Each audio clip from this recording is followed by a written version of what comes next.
welcome back to my channel. This is Grow with Ariana. Technically my channel is the Golden Rose Aura, but this is my Bible series. We are in Matthew. We're finishing up Matthew today. So we're going to read Matthew 26 through 28. This is technically being posted after Easter. Would have been great if I finished with this because of Easter and the crucifixion, but week after, never too late. Let's jump right in with all of the pretty much the most dramatic part, the most dramatic part of the New Testament that is in the book of Revelation. Matthew 26, the plot to kill Jesus. When Jesus had finished saying all the things, he said to his disciples, "As you know, Passover begins in 2 days, and the Son of Man will be handed over to be crucified." At the time, the leading priests and elders were meeting at the residence of Caiaphas, the high priest, plotting how to capture Jesus secretly and kill him. But not during the Passover celebration, they agreed, or the people may riot. They're not allowed to do anything on the Passover celebration. So they did like a wink wink and got somebody else to do their bidding. Jesus anointed at Bethany. Matthew 26, 6. Meanwhile, Jesus was in Bethany at the home of Simon, the man who had previously had leprosy. While he was eating, a woman came in with a beautiful alabaster jar of expensive perfume and poured it over his head. The disciples were indignant when they saw this. "What a waste," they said. "It could have been sold for a high price and the money given to the poor." But Jesus, aware of this, replied, "Why criticize this woman for doing such a good thing for me? You will always have the poor among you, but you will not always have me. She has poured this perfume on me to prepare my body for burial.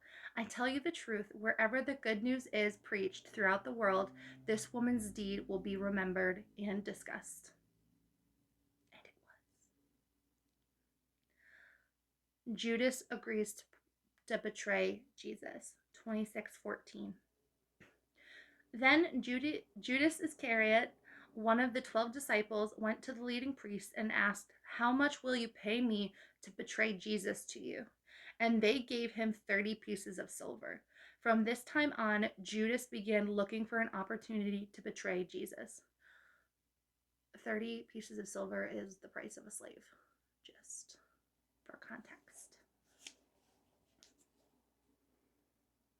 26:17.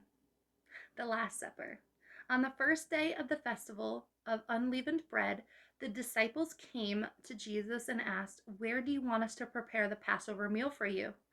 "As you go into the city," he told them, "you will see a certain man. Tell him," the teacher says, "my time has come, and I will eat Passover meal with my disciples at your house." So the disciples did as Jesus told them and prepared the Passover meal. When it was evening, Jesus sat down at the table with the 12. While they were eating, he said, "I tell you the truth, one of you will betray me." Greatly distressed, each one asked in turn, "Am I the one, Lord?" He replied, "One of you who has just eaten from the bowl with me will betray me. For the Son of Man must die, as the scriptures declared long ago. But how terrible it will be for the one who betrays him. It would be far better for that man if he had never been born." Judas, the one who would betray him, also asked, "Rabbi, am I the one?" And Jesus told him, "You have said it." As they were eating, Jesus took some bread and blessed it. Then he broke it into pieces and gave it to the disciples, saying, "Take this and eat it, for this is my body." And he took a cup of wine and gave thanks to God for it. He gave it to them and said, "Each of you drink from it, for this is my blood, which confirms the covenant. Between God and his people, it is poured out as a sacrifice to forgive the sins of many. Mark my words, I will not drink wine again until the day I drink it new with you in my Father's kingdom." Then they sang a hymn and went out to the Mount of Olives. If I were Judas, I would have been sweating. And the audacity of him to ask, "Is it me?"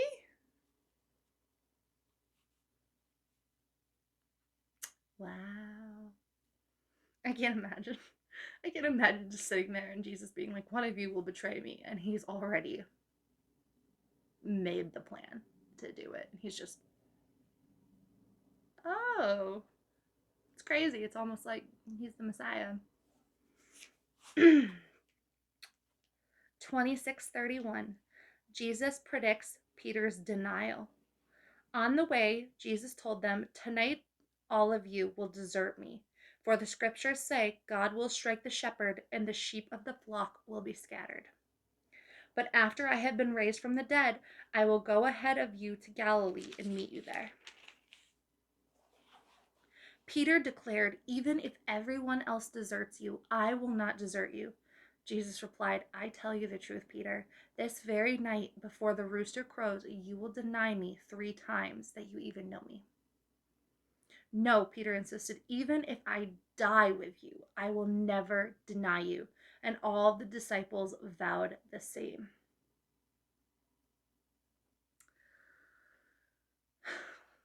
It is beautiful that Jesus, knowing all these things and knowing that he's going to be betrayed and that everyone would flee, he knows these things. He's already got the foresight to know, and he still chose them, and he still loved them. And that doesn't deter him from coming back and giving his disciples the good news. So, just the show of his character.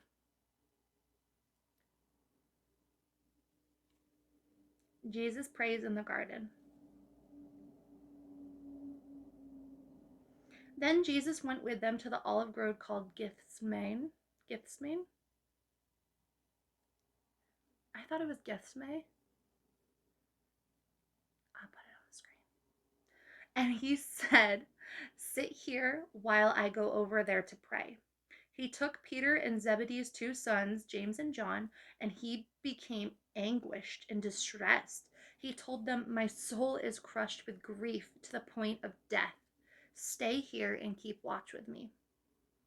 He went on a little farther and bowed with his face to the ground, praying, "My Father, if it is possible, let this cup of suffering be taken away from me. Yet I want your will to be done, not mine." Then he returned to the disciples and found them asleep. He said to Peter, "Can't you watch with me even an hour? Keep watch and pray, so that you will not be given into temptation. For the spirit is willing, but the body is weak." Then Jesus left them a second time and prayed, "My Father, if this cup cannot be taken away unless I drink it, you will be done. Your will be done." When he returned to them again, he found them sleeping, for they couldn't keep their eyes open. So he went to pray a 3rd time, saying the same things again. Then he came to the disciples and said, "Go ahead and sleep. Have your rest. But look, the time has come. The Son of Man is betrayed into the hands of sinners. Up, let's be going. Look, my betrayer is here." This chapter is so emotional. Even though Matthew's kind of neutral when he delivers it, just hearing Jesus go through anxiety and anguish, knowing what he has to do, and still, feeling that pain and that pressure, and asking, if there's any other way, and even still acknowledging that it be God's will. He is afraid, but he knows that God's will needs to be done. And it's so beautiful. It's so beautiful. It's so deep. It's just amazing. Matthew 26:47. Jesus is betrayed and arrested. And even as Jesus said this, Judas, one of the 12 disciples, arrived with a crowd of men armed with swords and clubs. They had been sent by the leading priests and elders of the people. The traitor, Judas, had given them a prearranged signal. "You will know which one to arrest when I grab him with a kiss." So Judas came straight to Jesus. "Greetings, Rabbi," he exclaimed, and gave him a kiss. Jesus said, "My friend, Go ahead and do what you have come for." Then the others grabbed Jesus and arrested him. But one of the men with Jesus pulled out his sword and struck the high priest's slave, slashing off his ear. It was Peter. Matthew doesn't say, but it was Peter. "Put away your sword," Jesus told him. "Those who use the sword will die by the sword. Don't you realize that I can ask my Father for thousands of angels to protect us, and he would send them instantly? But if I did, how would the scripture be fulfilled that describe what must happen now?" Which is the point. Then Jesus said to the crowd, "Am I some dangerous revolutionary that you come with swords and clubs to arrest me? Why didn't you arrest me in the temple? I was there teaching every day. But this is all happening to fulfill the words of the prophets as recorded in the scriptures." At this point, all the disciples deserted him and fled. Just like he predicted. Just like the... What's the word? Just like the scriptures predicted. 26:57, Jesus before the council. Then the people who had arrested Jesus led him to the home of Caiaphas, the high priest, where the teachers of religious law and elders had gathered. Meanwhile, Peter followed him at a distance and came to the high priest's courtyard. He went in and sat with the guards and waited to see how it would all end. Inside, the leading priests and the entire high council were trying to find witnesses who would lie about Jesus so they could put him to death. But even though they found many who agreed to give false witness, they could not use anyone's testimony. Finally, 2 men came forward who declared, "This man said, 'I am able to destroy the temple of God and rebuild it in 3 days.'" Then the high priest stood up and said to Jesus, "Well, aren't you going to answer these charges? What do you have to say for yourself?" But Jesus remained silent. Then the high priest said to him, "I demand the name of the living God. Tell us if you are the Messiah, the Son of God." Jesus replied, "You have said it. And in the future, you will see the Son of Man seated in the place of power at God's right hand and coming on the clouds of heaven." Then the high priest tore his clothes to show his horror and said, "Blasphemy! Why do we need other witnesses? You have all heard his blasphemy. What is your verdict?" "Guilty," they shouted. "He deserves to die." Then they began to spit in Jesus' face and beat him with their fists, and some slapped him. And jeering, "Prophesy to us, you Messiah, who hit you that time." So they're pulling the punches. They're being so cruel. Yeah, Jesus just knowing and going through with it because he knows this is what he has to do. It's just a lot. Matthew 26:69. Peter denies Jesus. I'm reversing my words today. Oh my goodness. Meanwhile, Peter was sitting outside in the courtyard. A servant girl came over and said to him, "You were one of the ones with Jesus, the Galilean." But Peter denied it in front of everyone. "I don't know what you're talking about," he said. Later, out by the gate, another servant girl noticed him and said, those standing outside, "This man was with Jesus of Nazareth." Again, Peter denied it, this time with an oath. "I don't even know that man," he said. A little later, some of the other bystanders came over to Peter and said, "You must be one of them. We can tell by your Galilean accent." Peter swore, "A curse on me if I'm lying. I don't know the man." And immediately the rooster crowed. Suddenly, Jesus' words flashed through Peter's mind. "Before the rooster crows, you will deny me 3 times." And he went away, weeping bitterly. It's almost like that's exactly what he said. And he had the foresight to predict all this would happen, and nobody knew or believed him. Matthew 27. Judas hangs himself. Very early in the morning, the leading priests and elders of the people met again to lay plans for putting Jesus to death. Then they bound him, laid him away, and took him to Pilate, the Roman governor.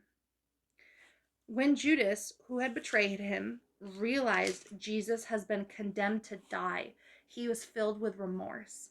So he took the 30 pieces of silver back to the leading priests and elders. I have sinned, he declared, for I have betrayed an innocent man. What do we care? They retorted. That's your problem. Then Judas threw the silver coins down in the temple and went out and hanged himself. The leading priests picked up the coins. It wouldn't be right to put this money in the temple treasury, they said, since it was payment for murder. After some discussion, they finally decided to buy the potter's field, and they made it into a cemetery for foreigners. That is why the field is still called the Field of Blood.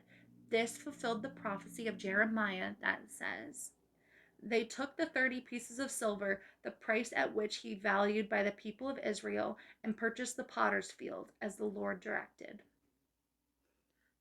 Judas didn't even wait to see what would happen. He was condemned to die, and knowing that he was innocent and that he didn't deserve that, regardless if he believed who he said he was, Jesus couldn't even live with the guilt. Jesus' trial before Pilate. Now Jesus was standing before Pilate, the Roman governor. Are you the king of the Jews? The governor asked him. Jesus replied, you have said it. But when the leading priests and the elders made their accusations against him, Jesus remained silent. Do you hear all these charges they are bringing against you? Pilate demanded. But Jesus made no response to any of the charges, much to the governor's surprise. Now, it was the governor's custom each year during the Passover celebration to release one prisoner to the crowd, anyone they wanted. This year, there was a notorious prisoner named Barabbas. Oh, Barabbas. Barabbas. There we go. As the crowds gathered before Pilate's house that morning, he asked them, which one do you want me to release to you, Barabbas or Jesus, who is called Messiah? He knew very well that the religious leaders had arrested Jesus out of envy. Just then, as Pilate was sitting on the judgment seat, his wife sent him this message, leave the innocent man alone. I suffered through a terrible nightmare about him last night. Meanwhile, the leading priests and the elders persuaded the crowd to ask Barabbas to be released and for Jesus to be put to death. So the governor asked again, which of these two do you want me to release to you? The crowd shouted back, Barabbas. Barabbas. Oh my gosh. Pilate responded, then what should I do with Jesus, who is called the Messiah? They shouted back, crucify him. Why? Pilate demanded. What crime has he committed? But the mob roared even louder, crucify him.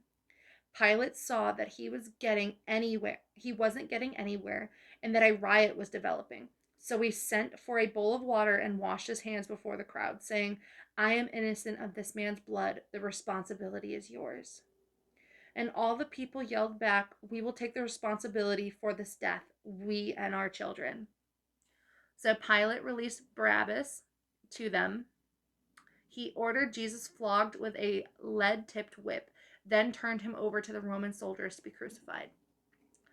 That wasn't even Pilate's, decision. It was, but, he was very much forced by the mob to make this decision. His wife wasn't into it. He knew this was an innocent man, regardless of, whether he believed in Jesus or not. And probably wouldn't even have crucified him. The crowd was the one who said, yeah, let's crucify him. What?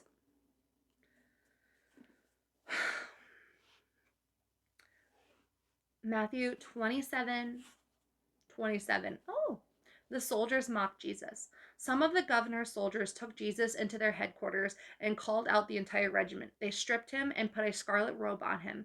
They wove thorn branches into a crown and put it on his head, and they placed a reed stick in his right hand as a scepter. Then they knelt before him in mockery and taunted, Hail, King of the Jews! And they spit on him and grabbed the stick and struck him on the head with it. When they were finally tired of mocking him, they took off the robe and put his own clothes on him again. Then they led him away to be crucified. 27:32. The crucifixion. Along the way, they came across a man named Simon, who was from Cyrene, and the soldiers forced him to carry Jesus' cross.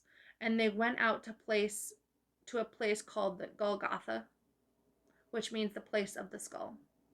The soldiers gave Jesus wine mixed with bitter gall, but when he had tasted it, he refused to drink it.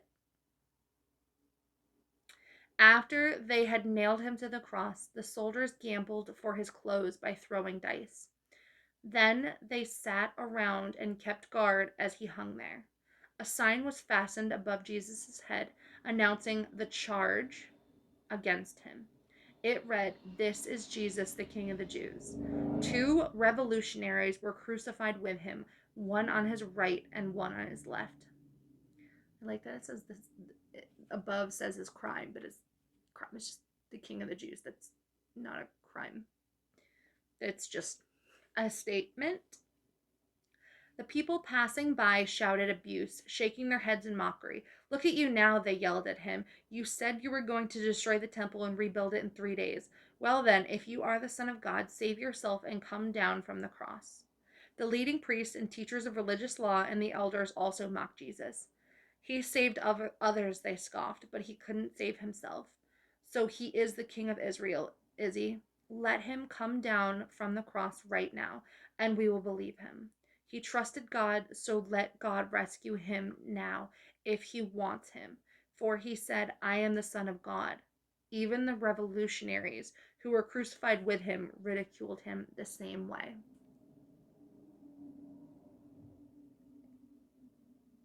It's beyond words how sad, how tragic this is. 2745, the death of Jesus. At noon, darkness fell across the whole land until 3 o'clock. At about 3 o'clock, Jesus called out with a loud voice, "Eli, Eli, lama." Oh, I can't say that. But it means, my God, why have you abandoned me?" Some of the bystanders misunderstood and thought he was calling for the prophet Elijah. One of them ran and filled a sponge with sour wine, holding it up to him on a reed stick so he could drink. But the rest said, "Wait, let's see whether Elijah comes to save him." Then Jesus shouted out again, and he released his spirit. At this moment, the curtain in the sanctuary of the temple was torn in two, from top to bottom. The earth shook, rocks split apart, and tombs opened. The bodies of many godly men and women who had died were raised from the dead. They left the cemetery after Jesus' resurrection, went into the holy city of Jerusalem, and appeared to many people.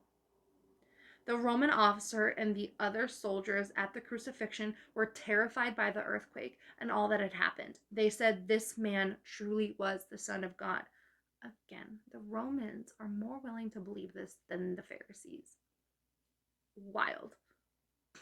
And many women who had come from Galilee with Jesus to care for him were watching from a distance.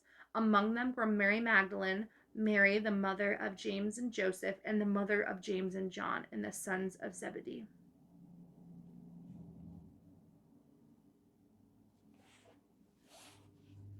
Matthew 27:57, the burial of Jesus. As evening approached, Joseph, a rich man from, Arimathea, who had become a follower of Jesus, went to Pilate and asked for Jesus' body, and Pilate issued an order to release it to him. Jesus took the body and wrapped it in a long sheet of clean linen cloth. I said Jesus, I meant Joseph. He placed it on his own new tomb, which had been carved out of the rock. Then he rolled a great stone across the entrance and left. Both Mary Magdalene and the other Mary were sitting across from the tomb and watching. The guard at the tomb. The next day on the Sabbath, the leading priests and Pharisees went to see Pilate. They told him, "Sir, we remember what that deceiver once said while he was still alive. 'After 3 days I will rise from the dead.' So we request that you seal the tomb until the 3rd day. This will prevent his disciples from coming and stealing his body and then telling everyone he was raised from the dead. If that happens, we'll be worse off than we were in the first place." Pilate replied, "Take guards and secure it the best you can." So they sealed the tomb and posted guards to protect it. But guess what doesn't work? The resurrection. Matthew 28. Early on Sunday morning, as the new day was dawning, Mary Magdalene and the other Mary went out to visit the tomb. Suddenly there was a great earthquake, for an angel of the Lord came down from heaven, rolled aside the tomb, and sat on it. His face shone like lightning, and his clothes were as white as snow. The guards shook with fear when they saw him, and they fell into a dead faint. Then the angel spoke to the women. "Don't be afraid," he said. "I know you are looking for Jesus who was crucified. He isn't here. He has risen from the dead, just as he said he would happen. Come, see where the body was lying, and now go quickly and tell his disciples that he has risen from the dead, and he is going ahead of you to Galilee. You will see him there. Remember what I have told you." Can't imagine how shocking that would have been. The women ran quickly from the tomb. They were very frightened, but also filled with great joy, and they rushed to give the disciples the angel's message. And as they went, Jesus met them and greeted them, and they ran to him, grasped his feet, and worshipped him. Then Jesus said to them, "Don't be afraid. Go tell my brothers to leave for Galilee. They will see me there." I love that the women are the first to greet him and to be aware of this great miracle. It's like so beautiful. So it's very beautiful in my eyes.